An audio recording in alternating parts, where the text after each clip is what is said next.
Hello everyone, welcome back to my YouTube channel. मैं हूँ उषा और आज मैं लेके आई हूँ आप लोग के लिए सिलेबस जो इलेक्टिव पेपर रहता है सेमेस्टर एमएससी सेमेस्टर थर्ड के लिए, वो एक स्टूडेंट को भी चाहिए था, सो इसलिए सिलेबस लेके आई हूँ। और ये जो सेमेस्टर थर्ड में हम लोग का पेपर 9 रहता है ओपन इलेक्टिव, इसमें आपको अदर सब्जेक्ट चूज़ करना पड़ता है। यानी कि आप जैसे मैथ है तो आप फिजिक्स भी रख सकते हैं, केमिस्ट्री भी रख सकते हैं, बायो का कोई पेपर रख सकते हैं, बॉटनी जूलॉजी या फिर इकोनॉमिक्स, क्योंकि ये जो इकोनॉमिक्स होता है वो मैथ के थोड़ा सा इक्विवेलेंट रहता है।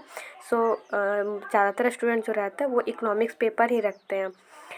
तो इकोनॉमिक्स पेपर का यहाँ पे मैं थोड़ा सा डिटेल सिलेबस बता रही हूँ। आप जो सिलेबस है उसका आप स्क्रीनशॉट ले लीजिएगा और या फिर आप BBMKU के साइट पे जाके इकोनॉमिक्स का जब पेपर आप डाउनलोड कीजिएगा, सिलेबस डाउनलोड कीजिएगा, तो वहाँ पे जो सेमेस्टर थर्ड है वहाँ पे आपका लिखा होगा पेपर 9 में open choice best elective paper, यानी कि आपका सेम सिलेबस यही रहने वाला है। इसमें भी आपका जो नॉर्मली पेपर रहता है उसी के अकॉर्डिंग आपका इसमें पढ़ना पड़ता है।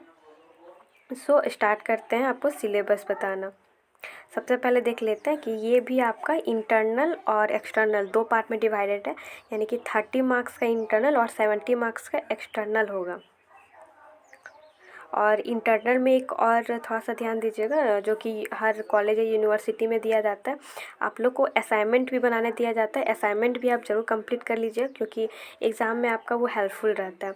सो ये जो पूरा कंप्लीट सिलेबस है वो बेस्ड है फंडामेंटल्स ऑफ इकोनॉमिक्स से ऊपर में।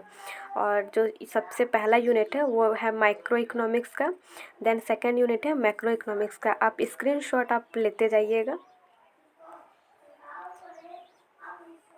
देन थर्ड यूनिट आपका जाता है पब्लिक फाइनेंस, फोर्थ में आपका जाता है इंटरनेशनल ट्रेड, फिफ्थ में है growth and development and sixth में है इंडियन इकोनॉमी।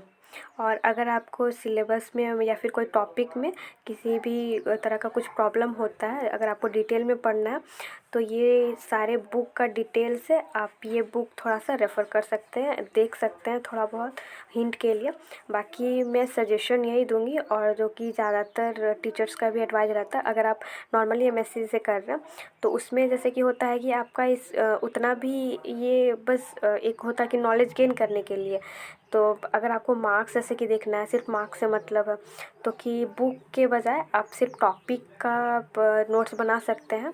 बस उसी को आप कंप्लीट कीजिए, प्रिपेयर कीजिए, और बाकी सब तो ऐसे हो जाता है। और दूसरा चीज़ रहा कि क्वेश्चन जो है वो हमेशा रिपीटेड रहता है। सो आप प्रीवियस ईयर का क्वेश्चन पेपर ज़रूर देख लीजिएगा, उसका आंसर ही आप लोग के लिए काफ़ी रहता है। एंड अगर ये वीडियो हेल्पफुल रहा है so please like and subscribe and then thank you.